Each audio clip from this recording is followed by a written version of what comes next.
Depois da suspensão das obras do monotrilho e do BRT, agora a preocupação é com o Porto de Manaus, que deveria ser todo reformado para a Copa do Mundo de 2014. Pois é, deveria. Isso porque a liberação da obra se transformou em um verdadeiro empurra-empurra na justiça. As obras não avançaram e agora correm o risco de não ficarem prontas a tempo para a Copa. As obras do Porto de Manaus se transformaram numa novela jurídica. Desde a primeira suspensão do edital pelo Tribunal de Contas da União, por conta de problemas nos valores, até a decisão do Superior Tribunal de Justiça de liberar a execução da obra. Em setembro, o DENIT encaminhou à Companhia Docas do Maranhão, a Codomar, um pedido de transferência de administração. Por meio de um convênio, a Codomar administraria o Porto de Manaus, até o DENIT ter condições de fazê-lo. Quem assinou o documento foi o diretor substituto de infraestrutura aquaviária do órgão. Em outubro, por meio de um mandado de segurança, o Tribunal Regional Federal da Primeira Região determinou que as ex-arrendatárias do porto não fossem retiradas da administração. Até então, o porto administrado pelo DENIT. A decisão é de 10 de outubro, assinada pela desembargadora federal Neuza Alves.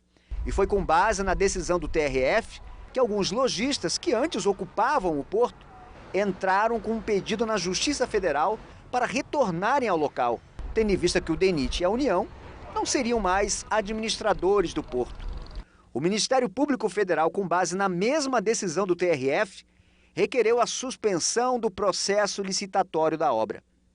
No fim de outubro, uma decisão do Superior Tribunal de Justiça liberou a realização dos trabalhos, alegando que a reforma do porto é uma obra importante e não pode parar.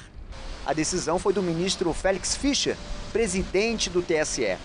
Agora, uma nova decisão da Justiça Federal acrescentou mais um capítulo à história da reforma do porto. Em mais uma decisão da Justiça, o desembargador federal da Primeira Região em Brasília, Girair Meguerian, decidiu suspender a licitação das obras do Porto de Manaus. Um dos motivos é justamente a falta de tempo para concluir os trabalhos antes da Copa. A decisão é do último dia 6 de dezembro. De acordo com o desembargador federal, foram realizadas 2 alterações no objeto da licitação e que, por conta disso, o edital deveria ter sido republicado, permitindo a participação de outras empresas, o que não ocorreu. O edital teria ainda exigido uma garantia de 20% do valor, quando a legislação prevê garantia máxima de 5% e, excepcionalmente, de 10%.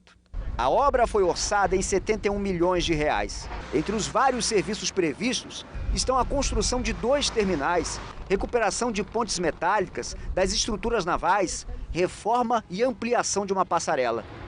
O porto é tombado pelo patrimônio histórico, uma construção de mais de um século. Nenhuma obra pode ser feita aqui sem a autorização do IPHAN, o Instituto do Patrimônio Histórico Nacional.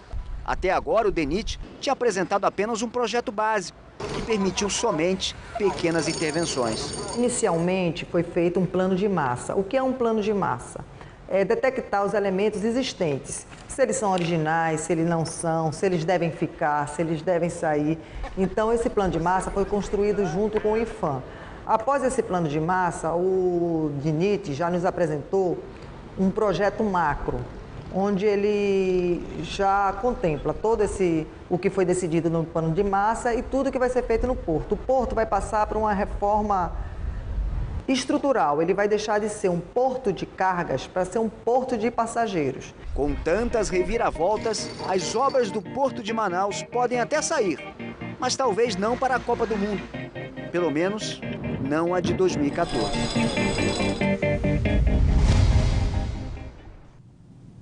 Em nota, o DENIT informou que não foi notificado oficialmente e que, por enquanto, não vai se manifestar sobre o assunto.